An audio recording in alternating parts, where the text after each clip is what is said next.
Ladies and gentlemen, today is November 9th, 2016, and you know what that means?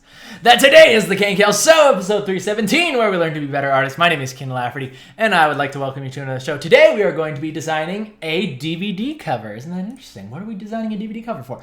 Well, it's going to be none other than the Made of Metal series. You guys are fairly familiar, I'm sure, now with Mika and Mocha.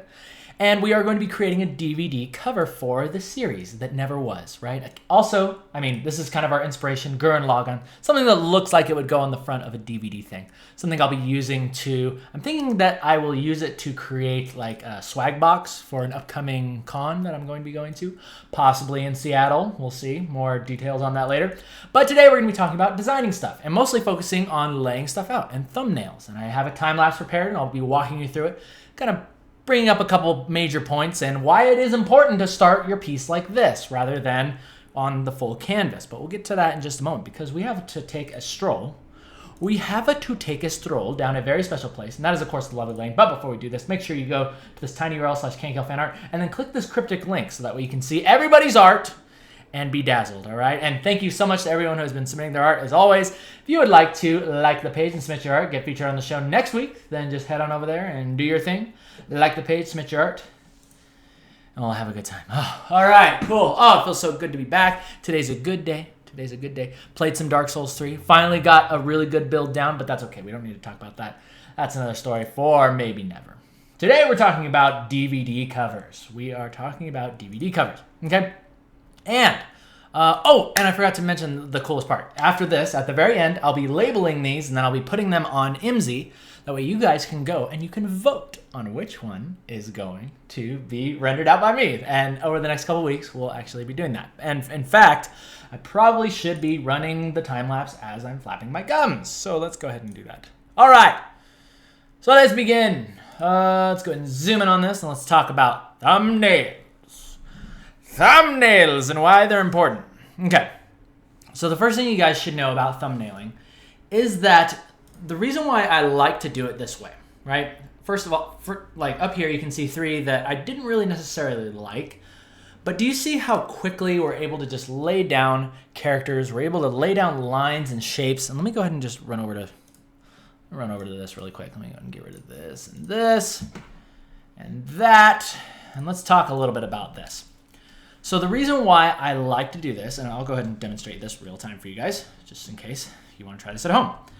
So what I like to do is I just grab my brush and I hold shift as I draw to create perfectly straight lines. How many of you didn't know that? Be honest. Hold shift as you draw a line to create a perfectly straight line.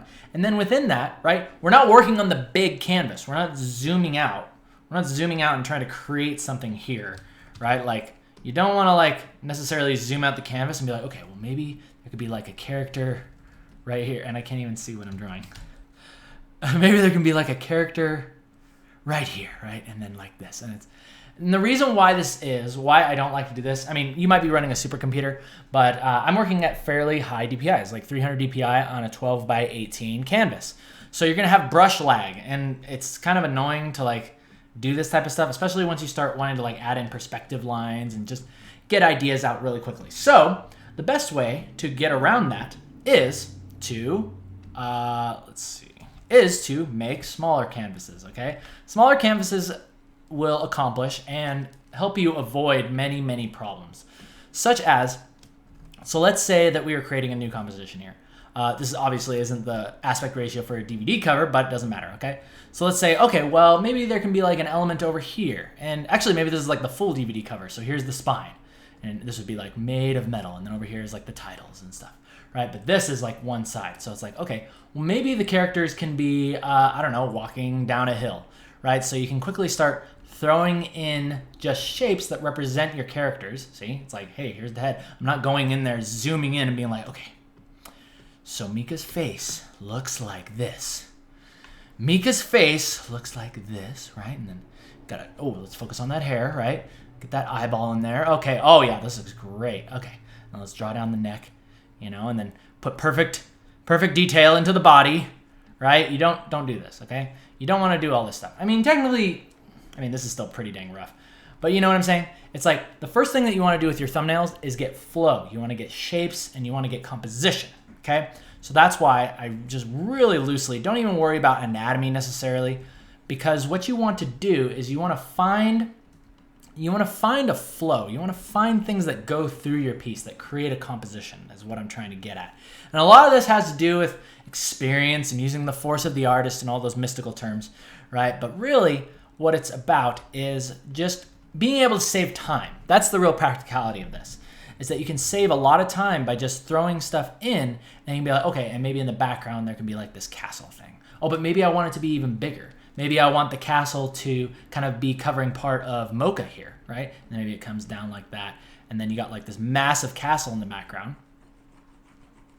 And see how much time you save just by doing that? Now you have a composition, and you can either say yay or nay, okay? So with that in mind, let's go ahead and get back to the time lapse.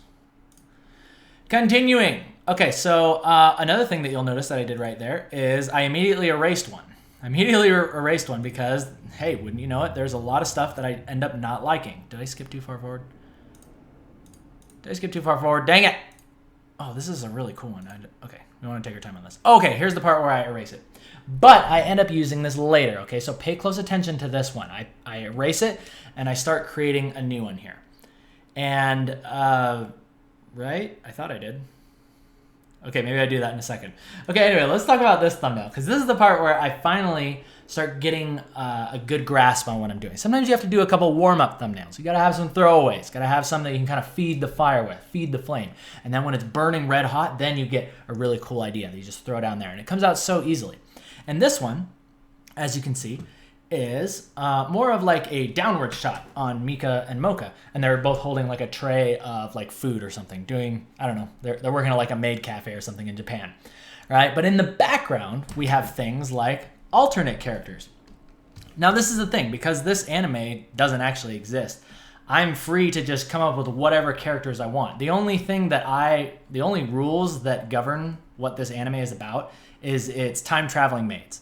So basically that opens up a freaking can of worms in terms of like, it can be anything. Like here was like, oh, maybe there can be like an alien guy right here. And then over here, it's kind of hard to see, but this is gonna be like a dinosaur, right? So maybe they go back to prehistoric times or something. So I was thinking about adding a bunch of different elements into the background. Here's like a medieval knight right here. Yeah. And that one makes sense because you guys have seen the medieval, the Maids of Metal. That was the original idea, was that these two characters get transported back into medieval times. And yeah, that's super fun. So, but the point is here is that this was the first thumbnail that I got that I actually really liked. I liked the composition. And can you see how the reason why this works is because of the composition, okay? And look at the flow that's happening. There's all kinds of flowy lines that are just moving through this piece, right? And it just feels right. Feels right. Whereas later on, I do one like this. This one I liked all right. But do you see how it's very just like straight up and down? There's not much really happening there. I'm glad that I did this one so that way I could compare it to, eventually what we're gonna get to is this one here. Now see how much more fluid and awesome this is? We've got like these blades going different ways. Has much more of an interesting composition. But we're getting a little ahead of ourselves. Let's pause that and get back to the time lapse. All right, here we go. Okay, so you guys can see me do this. Of course, real time. Did I say time lapse? No, this is how fast I actually work. And yeah, so we're just gonna go ahead and fill that in. Oh, okay, this is the point where I erase it. And I start playing around with another type of composition. I think I just tried out, I think that's the one that's over here. Oh yeah, this was kind of like that castle one. Very similar to what I had over here. Except this one was gonna be the characters like very, very small in this area. And then like the castle. So this was more focusing on environment. And now that I think about it, this would actually be really good for, say, the back of the DVD. But since this is the very first thing that people are probably going to be seeing from this series, I want it to really stand out, and I want it to focus on the most important thing, which is, of course, our characters. We got to make sure that our characters are front and center. People can see their faces, they can connect with it, and we give them a little bit of, like, throw them a bone. Give them an idea of what is the story, what could the story possibly be about, and allow their imaginations to run wild with that. All right. Let's go ahead and get back to this. I'm actually really digging this. Digging this show so far. Digging this show. And I was super happy to do this. I was super happy to talk about this today because I always like it when I do the time lapses and then I can kind of talk you guys through a little bit more like thought process type stuff. And, okay, so speaking of thought process, here's a good thing. Here's a good thing to talk about. Okay, so because this is so random, I was actually talking with my friend Jordan one day about, okay, so there's these time-traveling maids, but how do they actually get sucked into this portal? Like, what is the portal? What is the means that brings them back to these medieval times and different times in history? It can even transport them in the future. And he's like, what if it was like a monster? And what if it had like a cat face? And we were literally just like throwing out the dumbest ideas, like the craziest ideas. And I just, like, it's actually very fun when you're writing a story or just getting started with something to just say yes to everything. Just say, okay, that's a great idea. Yeah, let's have it be a monster. Let's have it have a cat face. Oh, maybe it can be like cat dog. It can be like cat dog, like a double-headed cat. One side, it like grows and then they go into its mouth. Like saying this out loud actually makes it sound so much weirder. They go into its mouth, which is a portal, and then it spits them out the other side, and then it like follows them. It's like their pet, right? So this is me drawing kind of what the cat would look like, and how cute would that be? Look, it's like snuggling with itself. Isn't that awesome? So, and that makes its appearance right over here. So that's a really fun thing to do. When you don't take things so seriously, I think that's good for stories as well as thumbnails, right? Because that's why we draw. So that's why you want to get lines onto the paper so quickly, and you want to figure out flow, figure out background, just come up with a bunch of ideas, because you don't want to be taking your compositions necessarily seriously. Similar to with the story, you can have a lot of fun, and when you're having fun, that invites what we call the force of the artist. And then things just start to happen. It's like you don't know how you're doing it. You don't know how things are turning out exactly the way that you want them. You're doing things you didn't even think you could do. And that's because you're in a good frame of mind and you're allowing things to flow. All right, let's go ahead and move on to part 2. So we've gotten to this point, and that might be a good point to take a break. Let's take a quick break, and let's talk about all the thumbnails we've come up with so far. Okay. So we have done this one and this one. Okay, so this one was really cool. This one I feel is probably the strongest in terms of flow because as you guys saw in the time lapse, I started with a bunch of early lines. In fact, let me just go back to that. Let's just go back to that and see that one more time so you guys can see how this actually gets created. Okay, so actually let's go a little bit earlier than that. Okay, so look at how rough this actually is. Do you see how I'm just like taking my pen and I'm just like flicking it in different directions, and then off of that I'm creating like body shapes, body parts? And I really like to, I'll slow it down a little bit so you can see it too. But do you see how I'm just like throwing those lines in and then I'm kind of building off of it? And see, even with like the expressions on the faces, super, super simple. Here's the little cat creature, you know? All that stuff I really feel like is super good to do early on in your thumbnailing stage, okay? And then I want to talk to you guys about another really important thing. So you notice that I'm working with lines, but then eventually what I do is I go in there and I add some more value to it. Now, why do I do that? Well, I'll tell you why right now. I'll tell you why right now. Let's get into that. Okay, so the way that I do it, let's talk about that first. Well, let me use my amazing detective skills to find where this is, if I actually can. Oh, here, this will help. There we go. Okay, so there's that, and then the value should be right behind it. Okay, excellent. So here we have the lines, and then here's the values behind it. Now, the reason why I like to throw my values in is because it also helps to, it really helps to discern like where your silhouettes are, and it gives you a clearer read of what the final product is going to be. So for instance, here's a good example. I could easily do this. I could have a composition where the characters are darker values, right? So this is, I imagine this is like a portal with like a big glow that's happening behind them. Okay, and let me zoom this out a little bit so you guys can see everything over here. But we could just as easily actually have the portal be the dark part, right? You'd be like, hey, maybe the composition would work better with a dark portal back here. And then let's have the light values be on the characters themselves. So maybe there's a little bit of light back here, a little bit of light that kind of courses through this portal here. But overall, it's a very, very dark value. Now, there should be a bright light on the characters in front. Okay, So this might give us something that looks more like this, right? And then we have a bright light here, bright light here. So it's a different lighting scheme. See that? See that there? Ah, isn't that awesome? Let's go ahead and darken this down a little bit more. So this allows me to get a little bit closer to the final kind of feeling of what I want out of this piece, right? Yeah, see? So now we have a different feeling here to here, here to here. And that's just values. I'm just throwing values behind the lines that have already been kind of sculpted in. And eventually what I'll do is sometimes I'll actually just go to OP. I'll go to OP layer.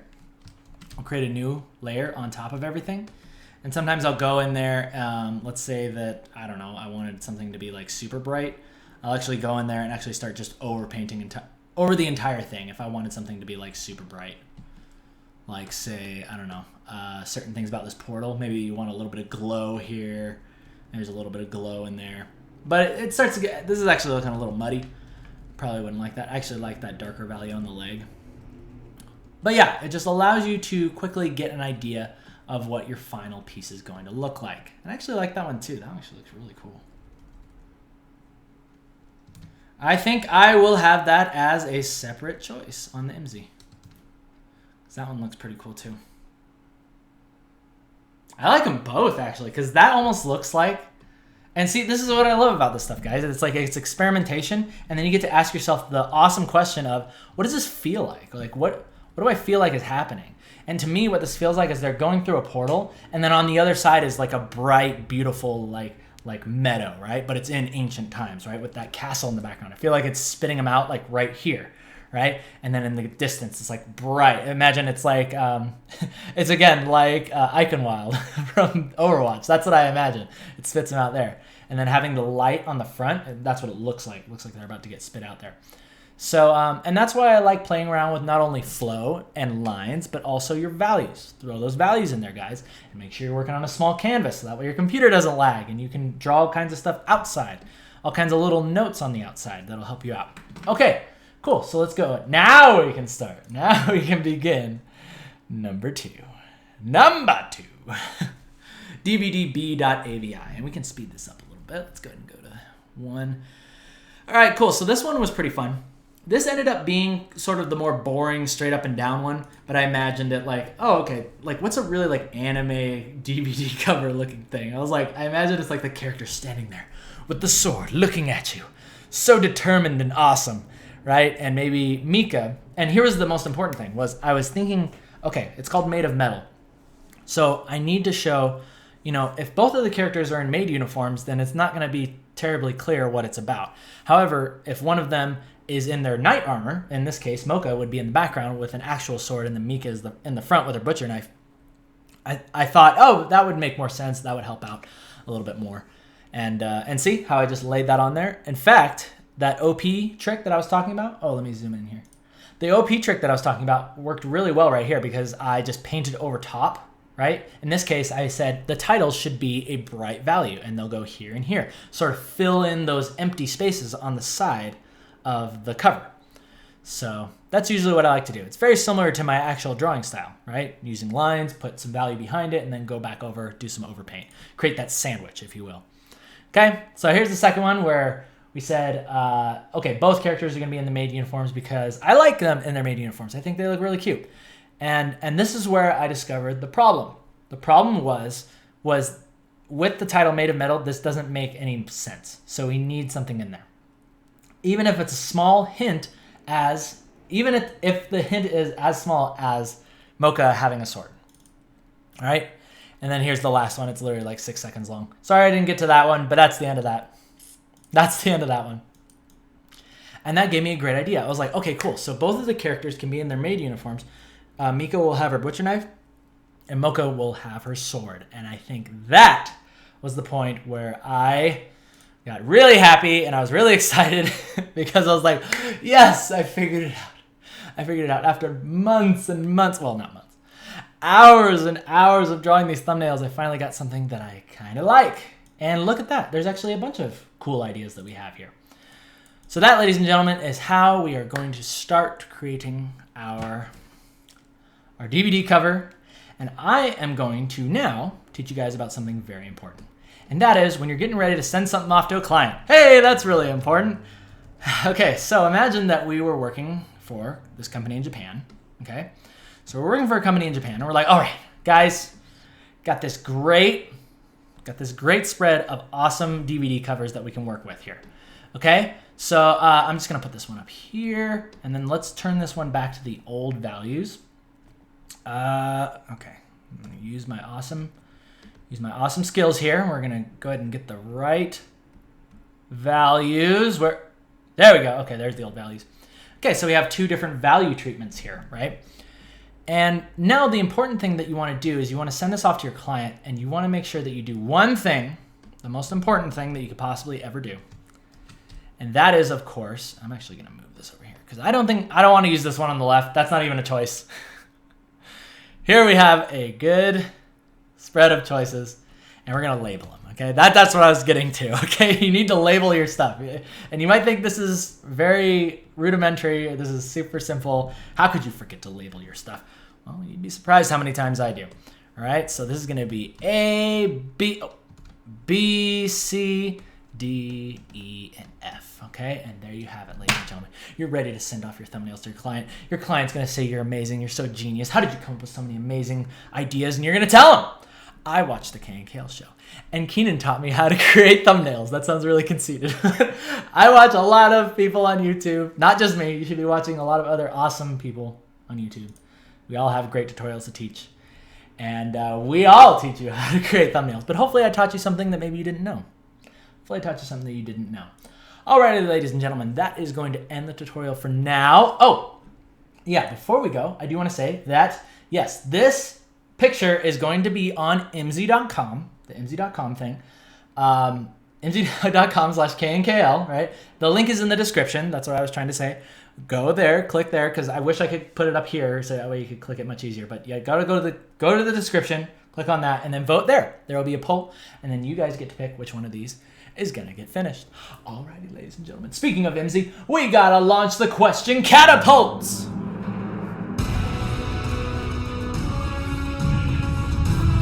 And all right, you guys know how that goes.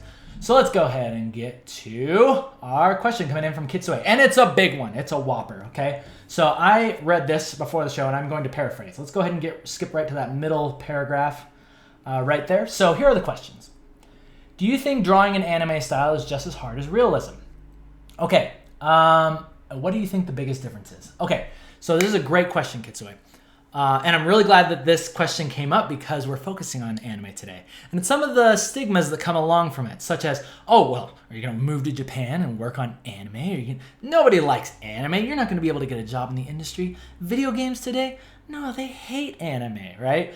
Okay, so first off, I'm going to tell you guys. So here is the big thing that nobody wants to say. Here's the big thing that no one wants to say, and this is before I actually even answer this question. That is that anime is not hated by everybody. In fact, it's loved in the industry. People love anime influence, right? So the fact that you're studying it, if you're out there studying anime, then that is a good thing, right? However, what you want to avoid is becoming an anime artist, and that is all you do, because that is something that is going to require a very niche audience, I feel, right? Now, I mean, I say that, and I'm over here making my own anime, right? So, but I also have a lot of other versatile skills and styles that I can bounce between. You guys have seen my work for Riot Games and the stuff on Made of Metal. You know, it's good to be able to do all that stuff. But as far as studying anime in itself, and this goes back to the question. This goes back to the awesome question. What's the difference between anime and realism? And there actually is not much, surprisingly. Specifically in the way that, I mean, depending on the style, but just learning to draw the anatomy, learning to draw dynamic angles, learning to create flow, and a lot of things that anime cartoons do so well, those principles are going to carry over to anything else that you do. It's going to carry over to anything else that you do. In fact, the major difference between anime and realism is honestly just the treatment of the face. The face is just so much more simpler, and the eyes are so much bigger. But as soon as you start throwing more realistically proportioned faces and heads onto those anime bodies, they're going to start looking more like something from, say, like as you mix the styles, it might look like something from a Pixar movie. It might look like something from The Incredibles, you know, because all of those cartoons, they're relying on different kinds of body shapes and different head shapes, right? And they're mixing a bunch of different styles, okay? So there's not much, and you should not be ashamed of studying anime. Next. Okay, Western people, especially those who have negative views also. Okay.